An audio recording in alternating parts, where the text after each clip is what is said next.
Hi, welcome to the Forecasting for Success podcast. I'm your host, Dr. Brie. I'm a doctor of psychology, financial educator, astrologer, and founder of Forecasting for Success, a community of people improving their financial literacy to achieve financial independence. I blend my expertise as a former professor and financial intelligence analyst with the tool of astrology to help break down why you are struggling with specific money habits and the best way to form more intentional responses and choices when it comes to money, especially to help you feel more secure in your financial decisions and improve your money skills for building long-term wealth. Welcome back to the Forecasting for Success podcast. Remember to subscribe, rate, and review the show because your support really helps me and the show continue to do well. You can also sign up to be a podcast guest at forecastingforsuccess.com/podcast.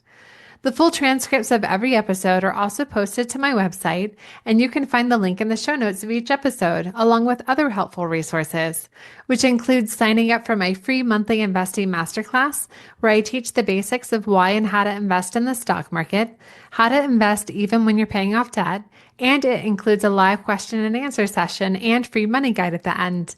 So click on the link in the show notes to sign up, and I'll see you in the next class.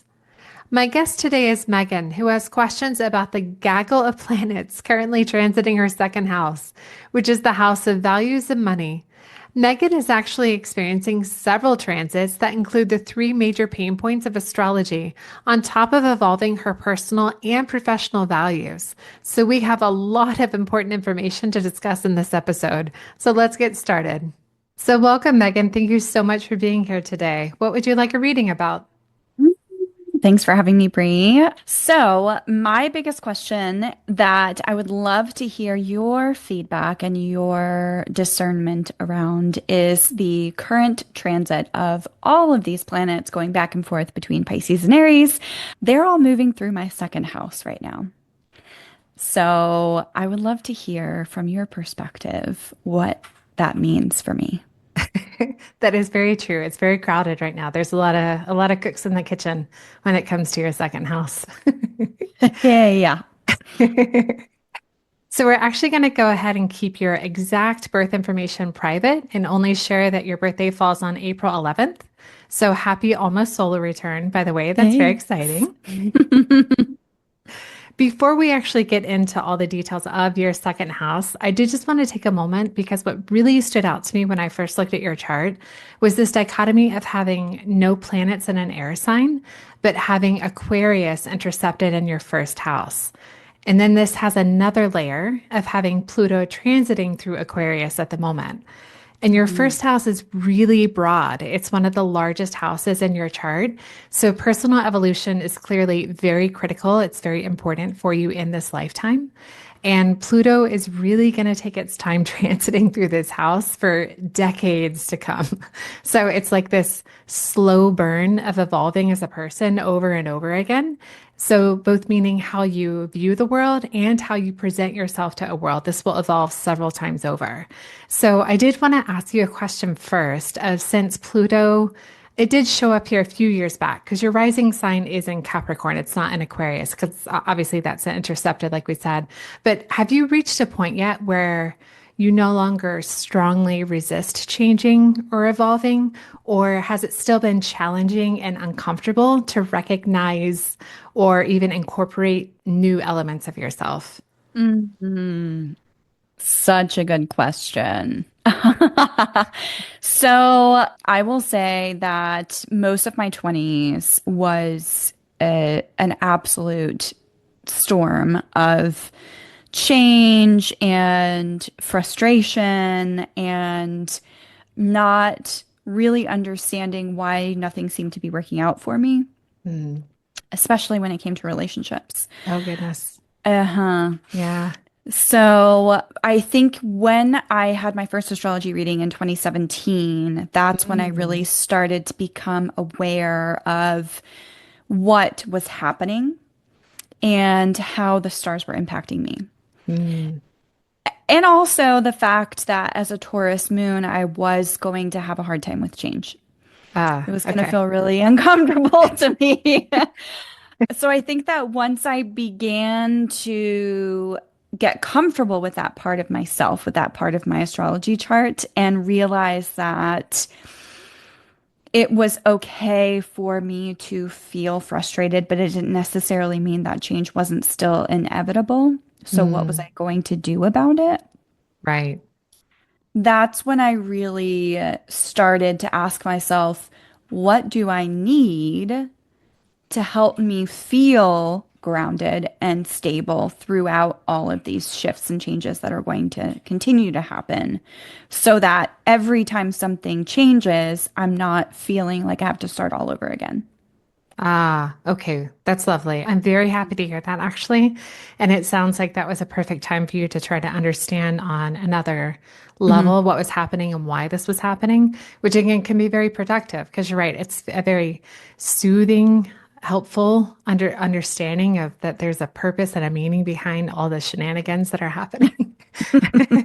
So I'm happy to hear that it has evolved and it's improved for you. Hmm. Because I definitely understand, again, it's that Capricorn rising, Aries sun, and like you said, your Taurus moon. So it's quite obvious that you would prefer to do things your own way when it's your own idea, when you decide the time and the place. So Hmm. it definitely is very evident that it would be uncomfortable to have such a strong planet like Pluto, especially now in Aquarius, that's really pushing you to do things in unique and even obscure ways that do not feel natural, like at first. Hmm. So I thought that you might, how do I want to say this? You might have like a new thought or a new idea come up against the same type of challenge, repeatedly, that this happens over and over again. So having to incorporate more or different Aquarian aspects into who you are and how you meet the world, I can definitely understand how at first that might cause you to feel less comfortable or even fear being taken less seriously in some situations. And I empathize with you as a fellow Aries sun. It's also taken me a long time to embrace the parts of me that are unique and stand out. So, very stereotypical topics like astrology, this lacks efficacy, but it can still mean something and it can still help others, regardless of how serious or not something might be, stereotypically. Hmm. So I just wanted to continue to encourage you to be open-minded and to embrace your unique gifts, especially with how talented you are at inspiring others and your capacity to offer others practical advice in very meaningful ways. Because your Hmm. ability to authentically show up and provide a unique lived experience that can serve as an example to other people, this is very valuable. And it's definitely beneficial to include like your natural enthusiasm, because this is what inspires others to action. And this is actually a really good time, honestly, for you to be more playful, more experimental with unique or unusual ideas, both personally and professionally. Because in addition to your Pluto transit, you also have Jupiter that's transiting through your fifth house. So, this is why I would encourage you to expand on things that you want to talk about, either privately to evolve personally, like with trusted family or friends, and then also publicly to show up in new ways for your business. So, this is a really great time to try out new creative ideas to see what might be like a one time fun thing versus what you may really enjoy and decide to keep for a little while. So, it can also mean to because Jupiter is in Gemini for this transit, it can also include new ways to communicate with others. Hmm. So I would further encourage you to experiment with how you write or how you share information, like online, just to see what may work better that is more respectful and efficient for your time, and also what might be more enjoyable for both you and your audience. So it's Hmm. important to remember that not everything will necessarily stick, but that's not the point. The point is the process of being more comfortable with experimenting and just being playful, being open-minded, being open to change, flexibility, things being more comfortable with things being temporary, vice only looking for very long term or serious solutions. And this can be helpful or useful. This can lead to new insights or areas of growth, ways you may not have expected. So Hmm. that popped out to me at first, and I just wanted to highlight that before we really get into the all the the overwhelming second house, if you will. Yes. Yeah, it's so funny that you should say that because I do feel like I have been being given opportunities that I would not necessarily have thought of over the last 6 months, especially professionally. Things that I really enjoy doing, but never would have thought would be something that I would want to do, I guess. And I feel really excited to experiment a lot in my business over the next year, specifically because I'm in a place now where I feel like I have some financial stability in order to be very experimental and to try new streams of income and to try new different types of offers. And I've not really been in that position since I started my business. Mhm. And so I feel really excited about the possibilities. That's awesome. I'm really happy to hear that.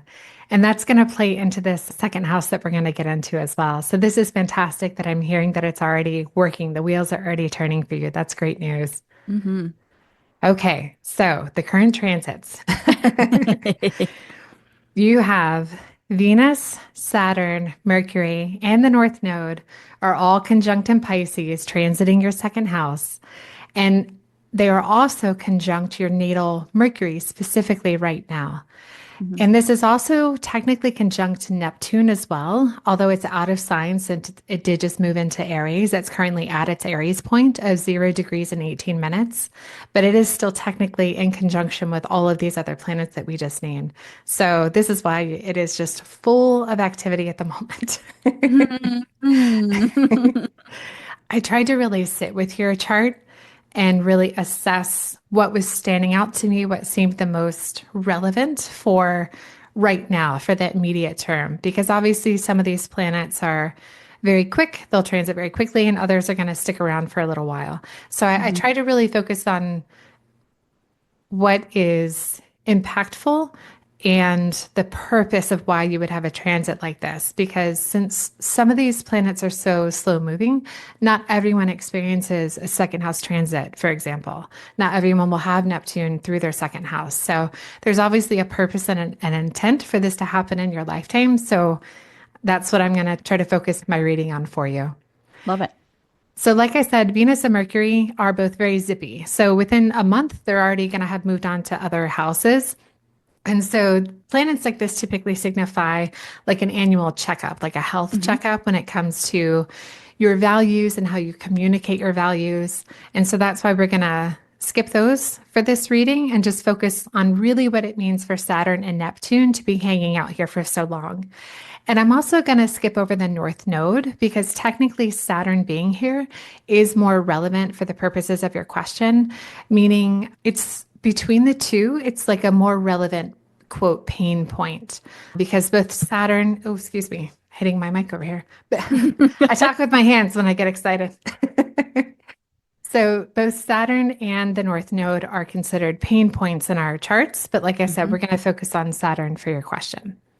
So, with Saturn being conjunct your natal Mercury, this does actually help you. It's meant to help you create better systems and structures in order to help other people. So, it's not just for you, it's also so that you can think about and enact better systems and structures for the purposes of helping others.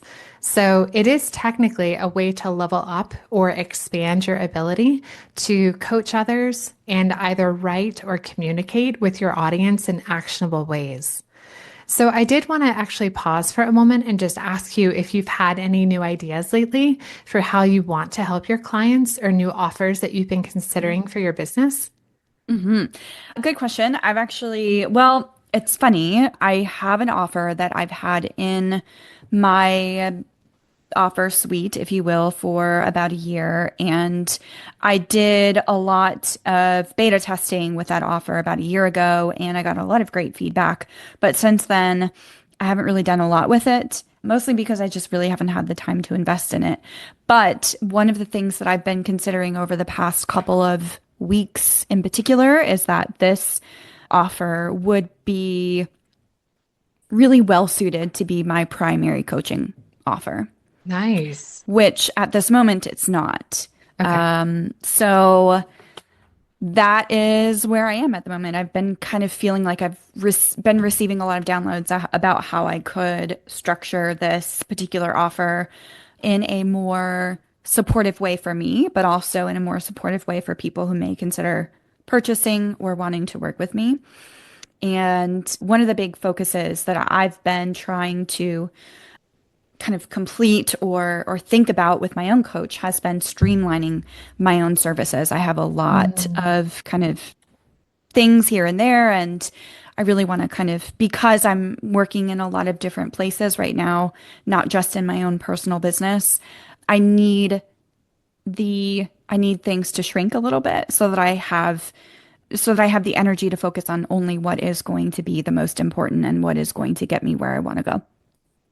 That's fantastic. Like I'm really happy to hear that you're already in the mix of this, in the weeds of this, because this is definitely the time to experiment and implement new things just to see what can stick around and genuinely help you and your clients. So that's fantastic that it sounds like you're definitely on track.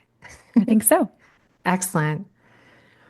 So with what Pluto and Saturn are currently doing in your chart, there can be this element of, let's see, how can I say this? It could be possible that there could be this element of fear of losing control or Mhm. fear of you're unable to get down to brass tacks, if you will.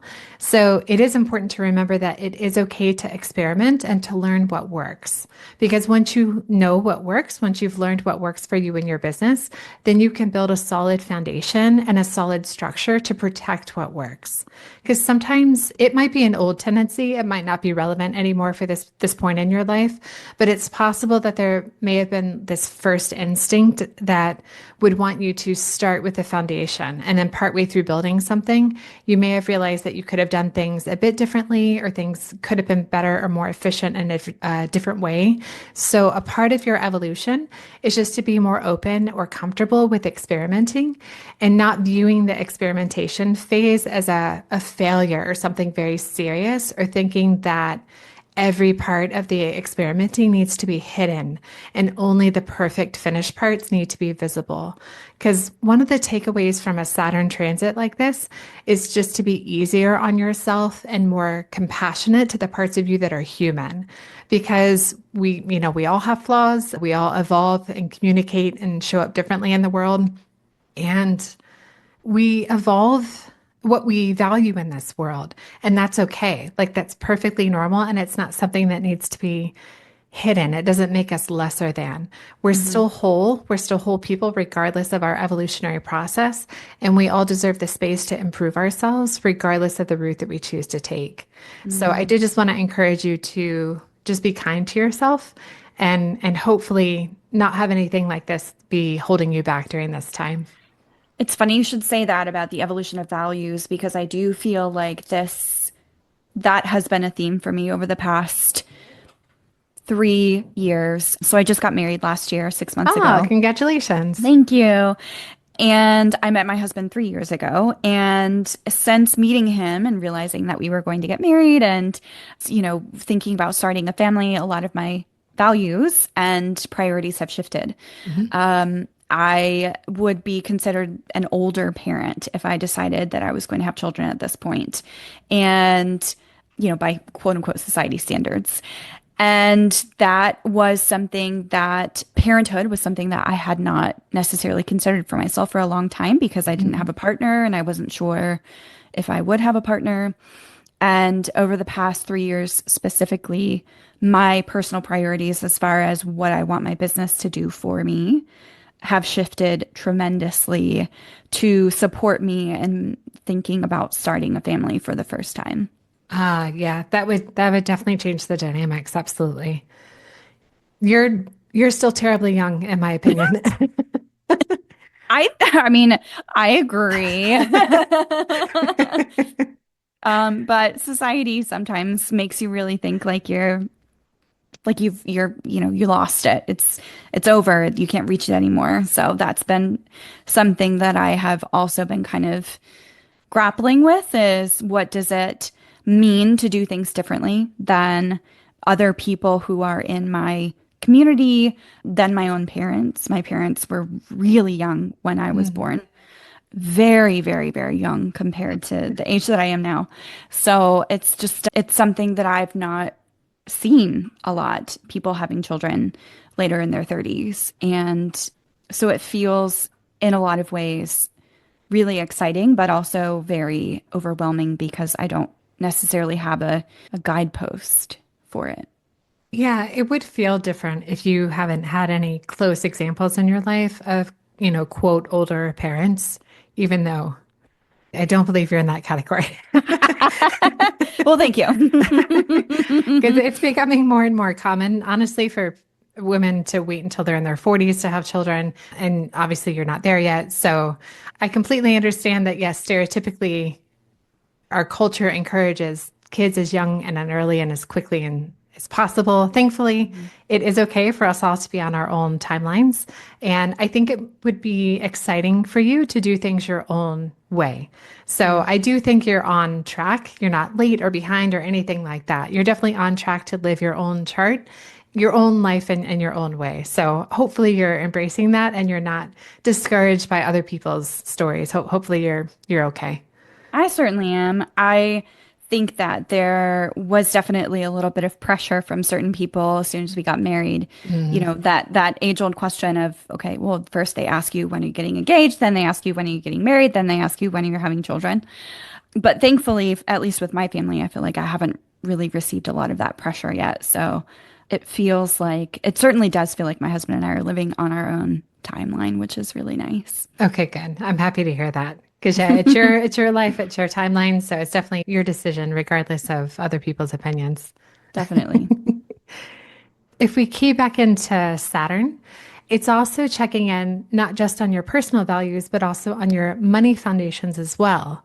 Because with Saturn and Neptune in your second house, they are asking you to organize your finances in a way that works best for you, as well as practice discipline so that you can set your future self up for financial success. So this means focusing on things like paying off debt if you have any debt, ensuring your values are what bring your finances into alignment.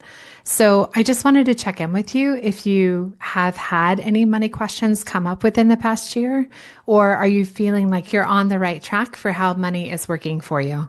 That's a good question.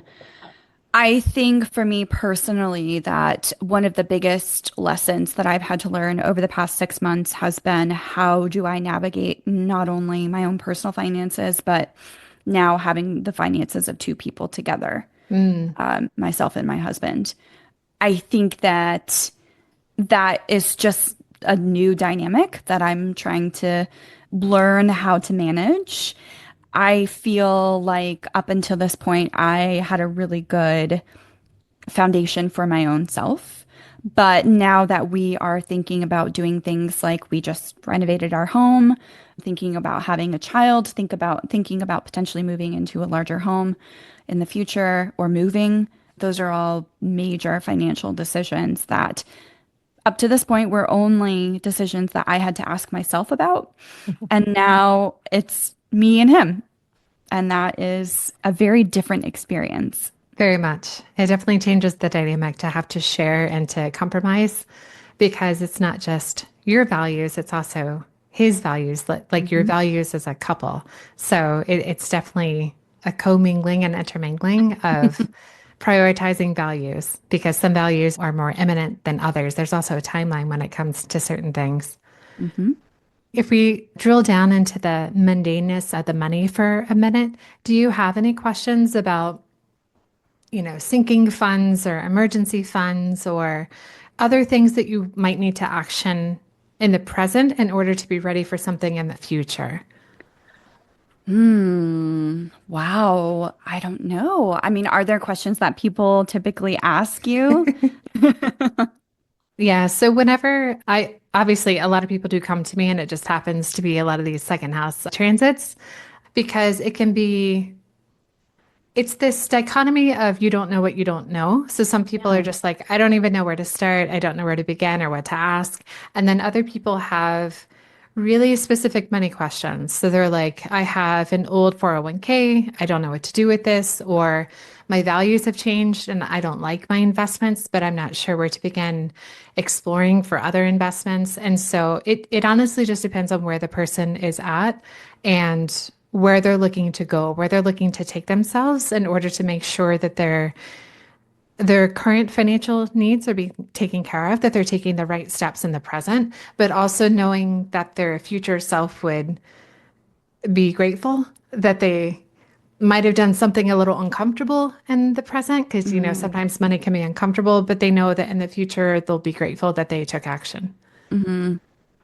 I think that the only thing that I can really think of for myself is that one of the big reasons why I decided to shift into entrepreneurship was so that I could be the owner of my time. Because I felt like previous to that, I was a public school teacher. And so I really had no ownership over my time. And then even working in corporate, I still felt like there was not as much autonomy as I would have liked.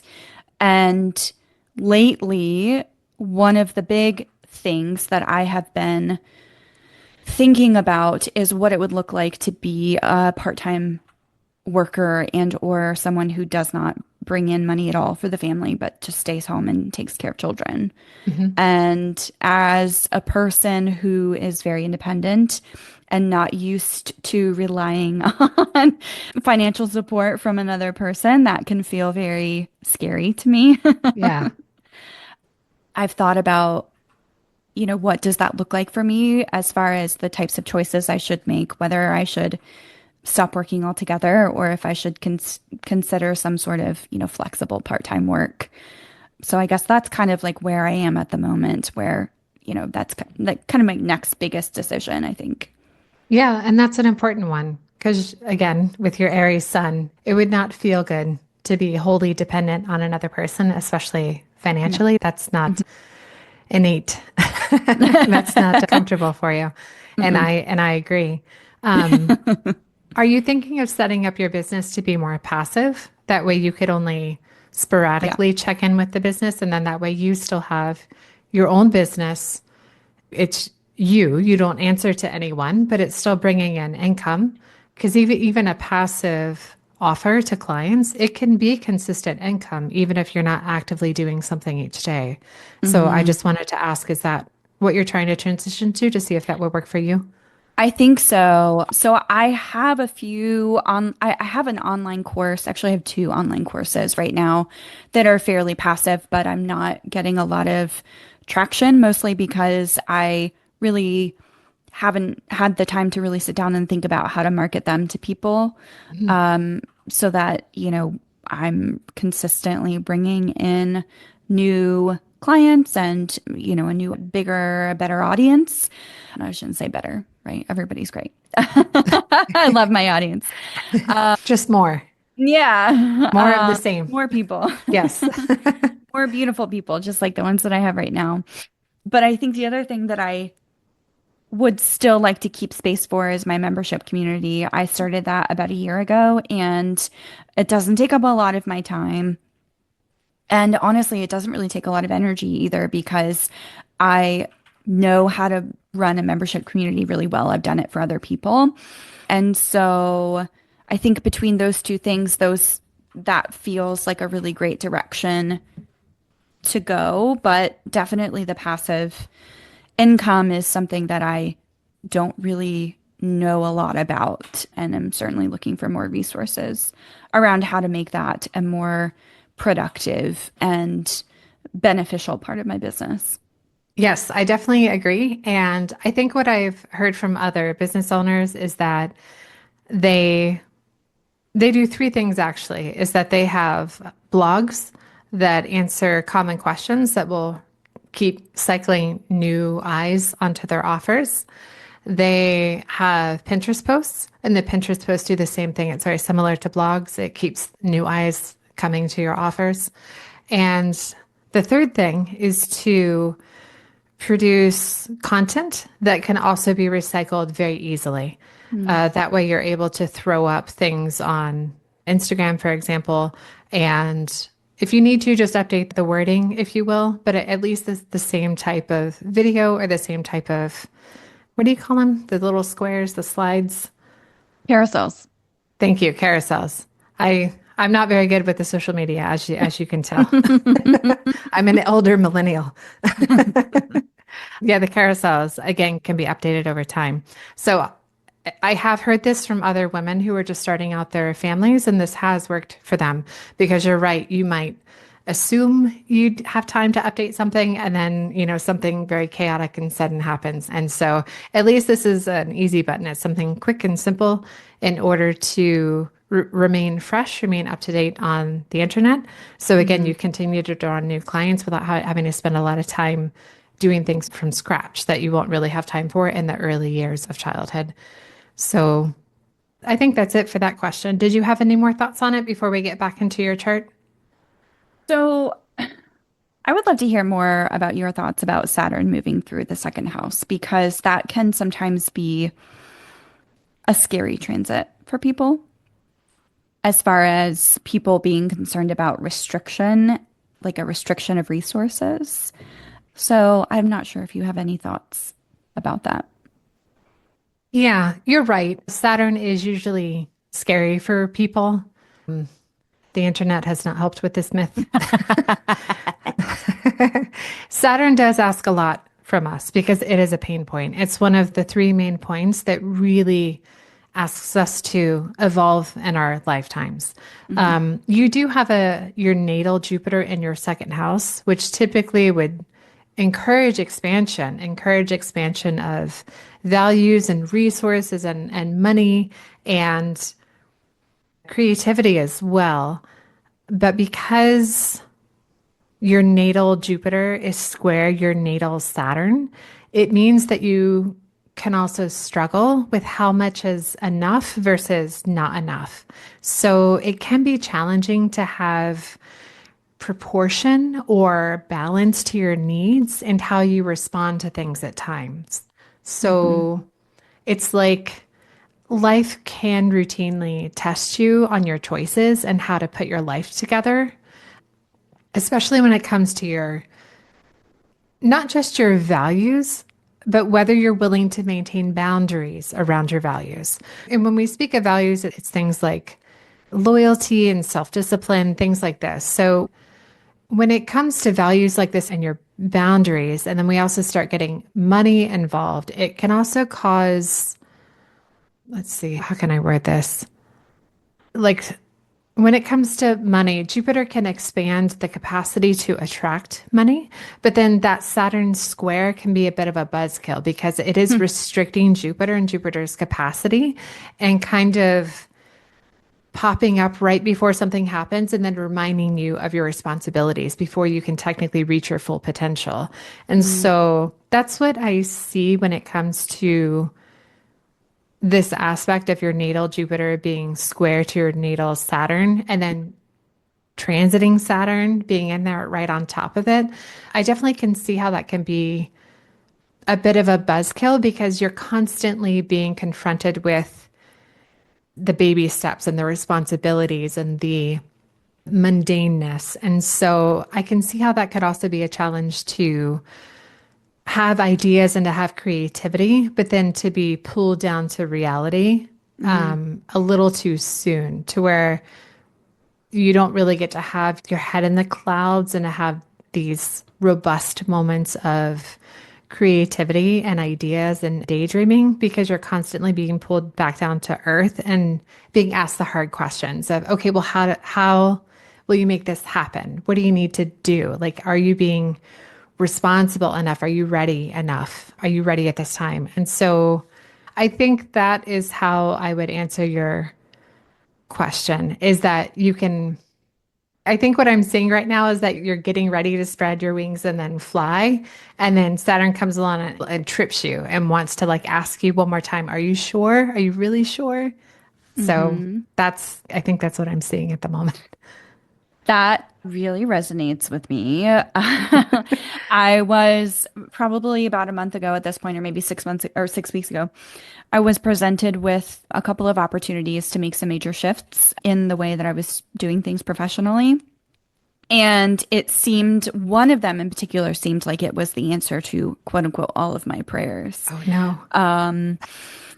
But I knew better, right? Because of everything that was happening in the Oh no. sky. I kept thinking to myself, I don't know about this. Like, I think I need to just be very cautious. And sure enough, that particular thing was kind of pulled out from underneath me.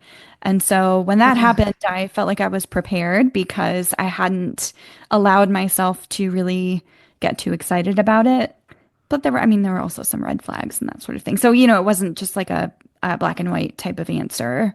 But the past couple of weeks in particular, between the two eclipses, I felt like they were major growth periods for me as far as really leaning into my values and my boundaries and being given two big tests about whether or not I really wanted what I said I wanted. Ah, okay. That's a big deal.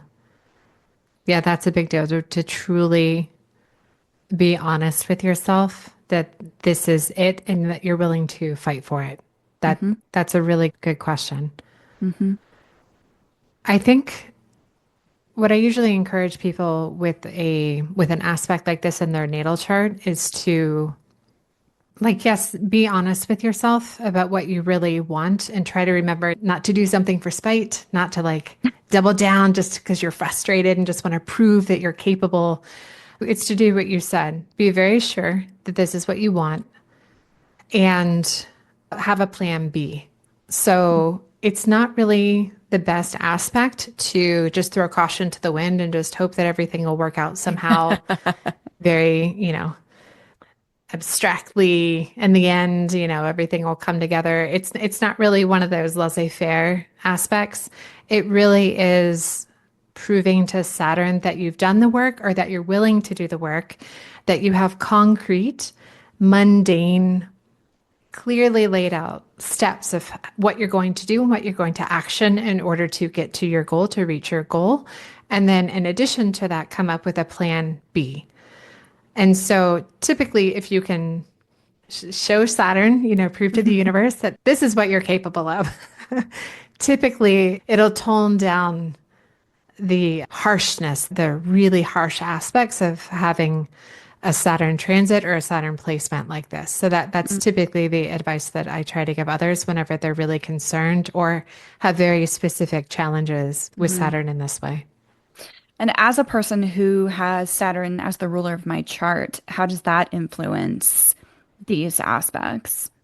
Yeah, it definitely is how you see the world. And it's it can provide a level of pessimism. And you do have to be careful with having that not also ramp up unnecessarily, because there's a time and a place for that type of worldview. And so it is just important to understand that there are other ways of doing things and to not have the Eeyore vibe to where you have an idea and then just immediately you try to talk yourself out of it, to where you're like, nah, like life is hard, everything sucks, nothing ever works out. Like you don't want to do that. That's so funny. I loved Eeyore so much when I was little. I guess now I know why. Yes. He's one of the spirit animals of a Capricorn. For sure. For sure. Yeah, so that's what I would say with having it be right there, like you said, at the forefront of your chart. Is just to remember that there's a time and a place for realism and to not let the pessimism just run rampant or talk you out of things that are possible and that you are capable of. So it's just having, again, finding that balance in life. Hmm. Yeah. I'd love to hear more about Neptune. Let's do it. Let's skip to Neptune. Because with Neptune being conjunct your natal Mercury, what this can cause is it can cause you to have moments to where you may feel more anxious actually, or otherwise have a hard time focusing. So this could cause you to be more prone to daydreaming or fixating on something, which is probably unusual for you to fixate on something very abstract because let's see, how do I want to say this? The purpose of this period of illusion. What the point of a transit like this is, it's trying to help you learn how to be more direct and succinct. So I think it comes back to communication. Again, the point of learning to be more direct and succinct with something like communication style, it's to help you identify any type of language or thought processes that are convoluted or even passive aggressive. It's trying to help you clean up this language. It's often highlighted during a transit like this with Neptune being conjunct your natal Mercury, because when you learn how to say what you mean more clearly, it also helps you maintain a boundary around your needs in a more realistic and helpful way. It's about learning how to take responsibility for your words and also protect yourself by holding that boundary and not allowing others to either attempt to manipulate you or erode your needs to benefit themselves. Mm. So, some people might experience higher levels of miscommunication during this transit. And then that would point to them needing to work more on improving having clearer communication. And others might be more on the other side of the spectrum to where they experience more challenges to communication boundaries. So, where you fall on that spectrum, it depends where you need more growth on either being more direct and clear and succinct with your language or holding boundaries around what you want to say and not having anyone walk you back. Because if you have a message, if you have a point of what you're trying to get across, it's not okay for someone to try to walk back your thoughts, walk back your beliefs, or walk back what you've said. So again, it is this spectrum, and each person falls along that spectrum, differently. Mm.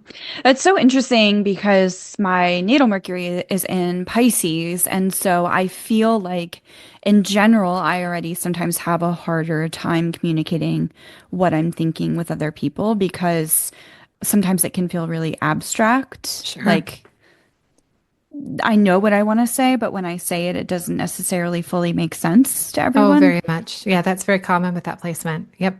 But I also am an Aries sun, and so I feel like that fire and directness, and even like Mars and Capricorn, right? Like there's this sense of I have a lot of very opposite influences in my own chart.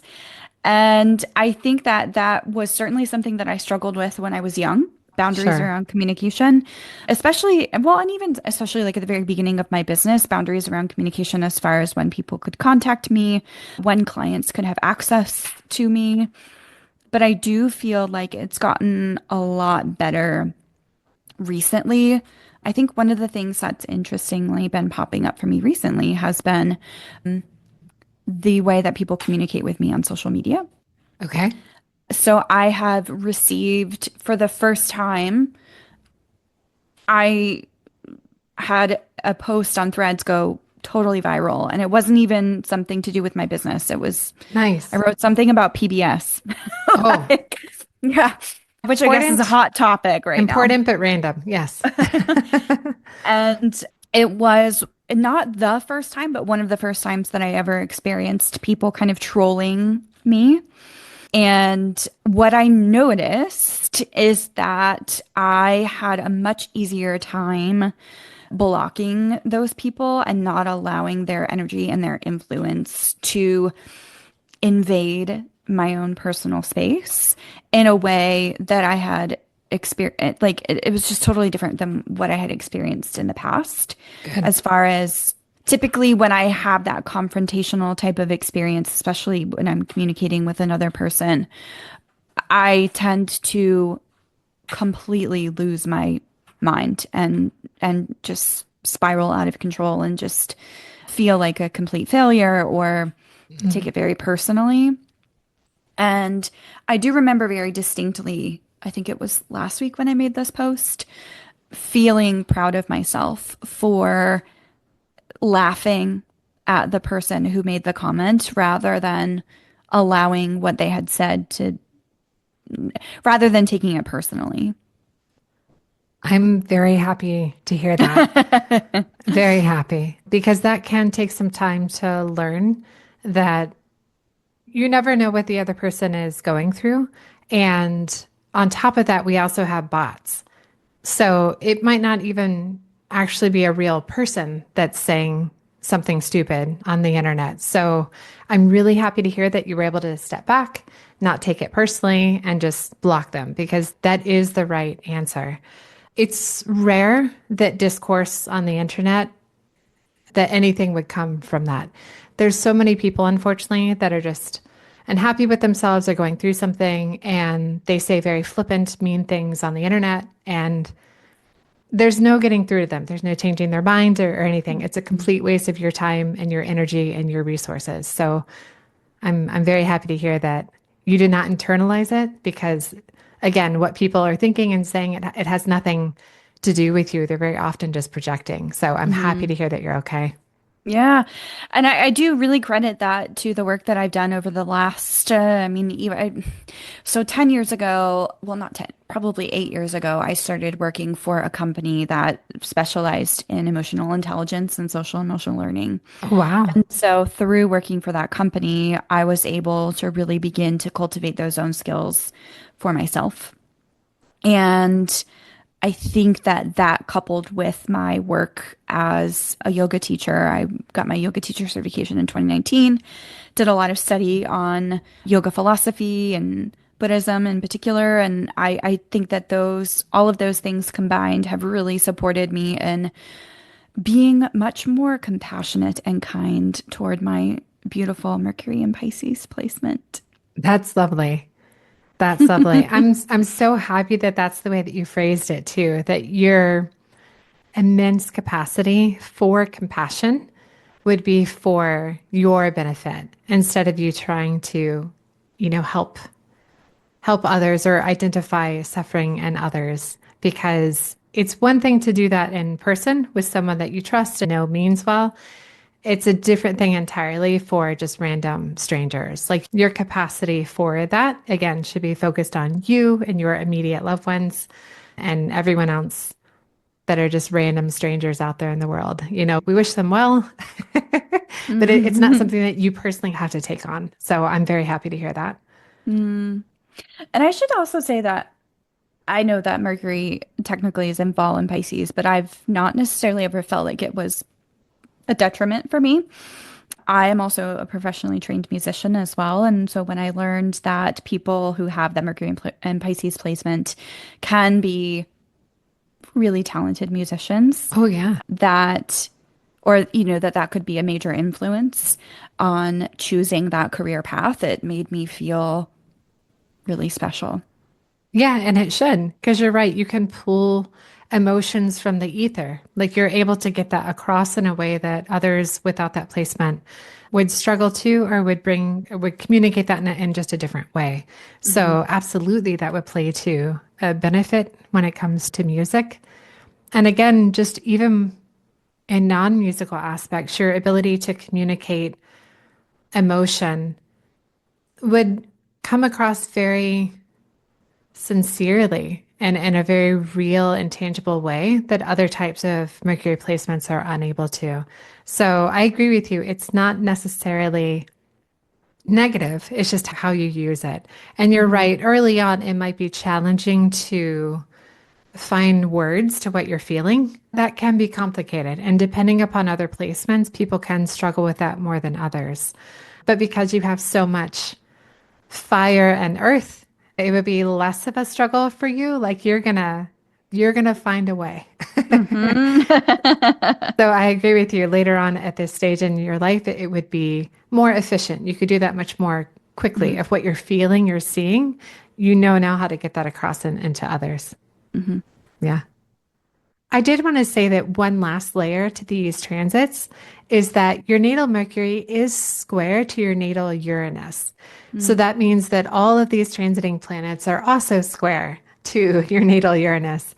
There's a lot of confusion and illusion, if you will, because we've got this play of both Neptune and Uranus going on. So it can add a layer of frustration at times because maybe wanting to make improvements or changes quickly. Because when Uranus is square to Saturn, for instance, things can unexpectedly change or unexpectedly be restricted. And the reasons may not always be clear. So not only are you restricted, why you're restricted is not clear to you. So it adds this layer of frustration of, I can't do something, but I don't know why I can't do something. Because if you knew why, maybe you could fix it. And so it's just a lot of messiness, a lot of nebulous ambiguity that could be going on at certain times right now for you. So the way to get through a time like this, one of the purposes to these very convoluted transits or convoluted experiences that you're having, it's teaching you and asking you to learn to be more open-minded, to be more flexible, and to be more patient.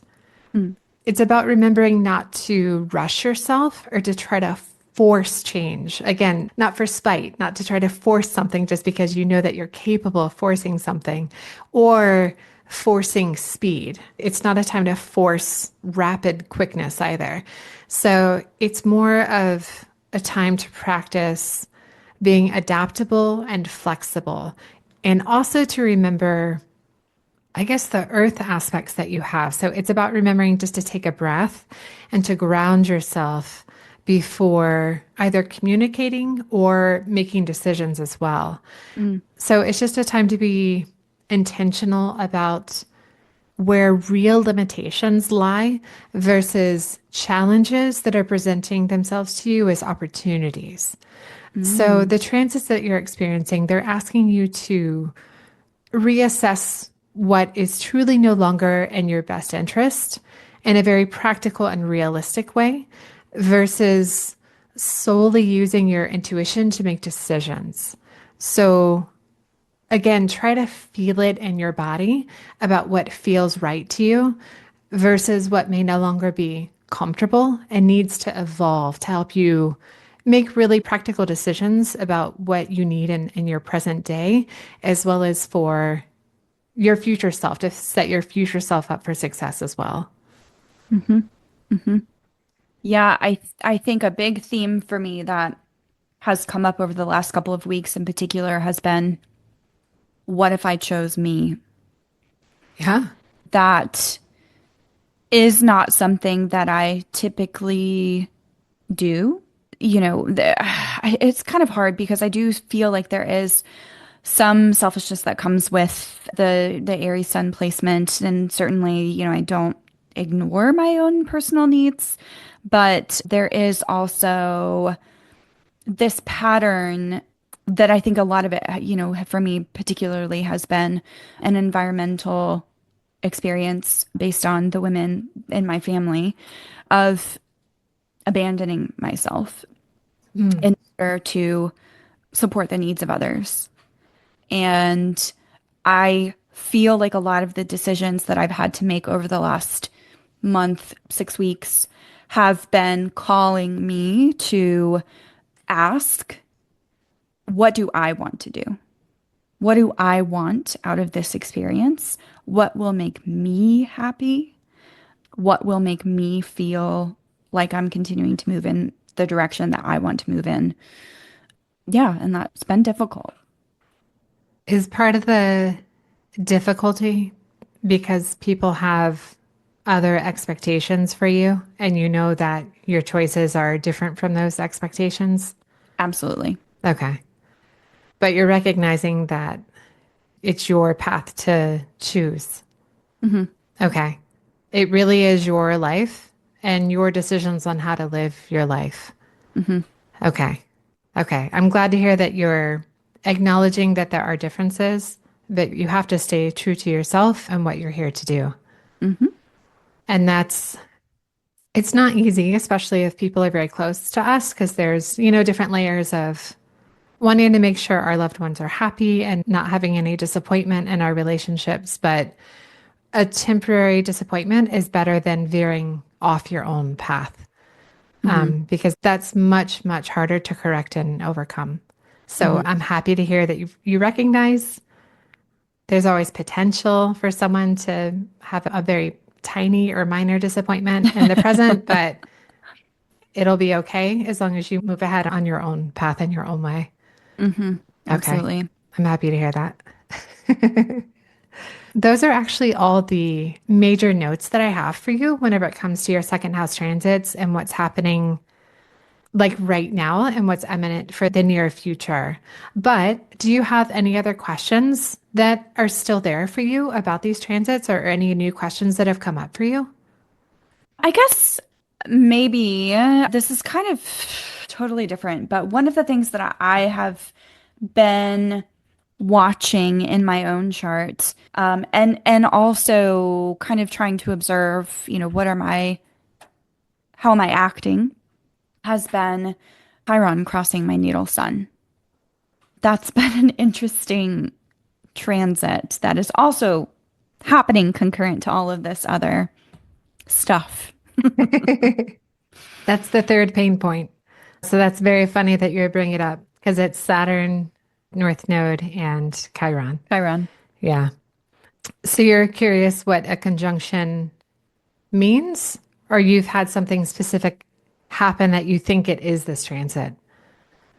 Well, I mean, looking at my own chart, obviously this is happening in the very beginning stages of my third house, Hmm. which is related to Mercury and related to communication. And so I think that I've been able to identify moments when I feel like I'm experiencing this specific transit, but just because, like, I would love to hear your interpretation, I think is my question, because I know what my own interpretation is, but I think I am the type of person that's always curious to hear from other people. Yeah, absolutely. So whenever I see Chiron conjunct a sun like that, for me, it's asking you to be honest with you, I often recommend people, just because it's your ego, it's your identity. I do often recommend people to work with a licensed therapist during a transit like this because you have to have a safe space Hmm. to genuinely sort out early life experiences that are considered traumatic or very painful or otherwise very difficult to process, specifically what might still be causing you blockages or issues in the present day. And pain points like that, very early childhood experiences, it doesn't have to be either trauma with a big T or trauma with a little t. There could be incidents that we may not even consciously be addressing that still cause us challenges in the present day that for whatever reason we just cannot consciously speak to and process on our own in a robust or healthy way. And so that's typically my first go to whenever I see Chiron transiting a natal sun is just to recommend finding again, I understand that that's very difficult, especially in the United States, just because therapy can be very expensive. There are complications to that. But whenever possible, I do recommend to please seek out a licensed therapist that you trust, that you really vibe with, that can help you through something like this because it will serve you for so long. It'll Hmm. help you for years to come if you're able to work through something like that during this transit, because you're right, it's nearly conjunct with your sun. And for Aries in particular, it's really important to do something. Like you have to somehow do something about it. Yeah. And just thinking things will be better or talking about things being better, it's different from actioning things to be better in a new way. Hmm. And that's another thing that a therapist can help you with is how do I action wellness? How do I action my well-being?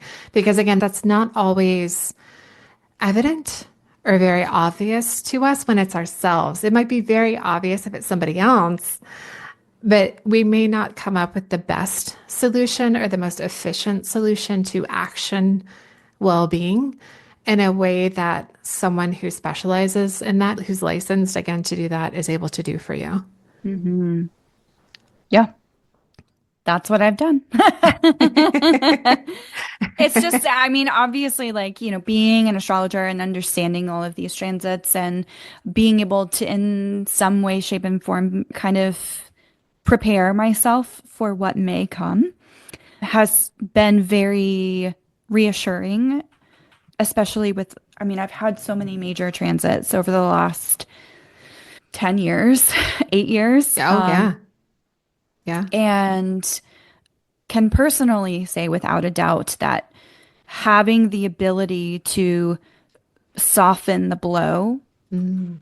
has made a very massive and intentional difference in my personal growth. That's lovely. I'm very happy to hear that. I'm very happy for you. That's wonderful. Thanks. Yeah, so if anyone's doubting astrology, please know that it can make a world of difference, if only to just support you in preparing for things in a way that might just make it just a little tiny bit easier. Oh, that's lovely. Yeah, you said that very well. And I also really appreciate that about astrology because it can really help you pinpoint what needs to be addressed at what time. Hmm. Because I know a lot of people can just be very conflicted or frustrated and just say, I don't know, something's wrong, but they can't really put words to it.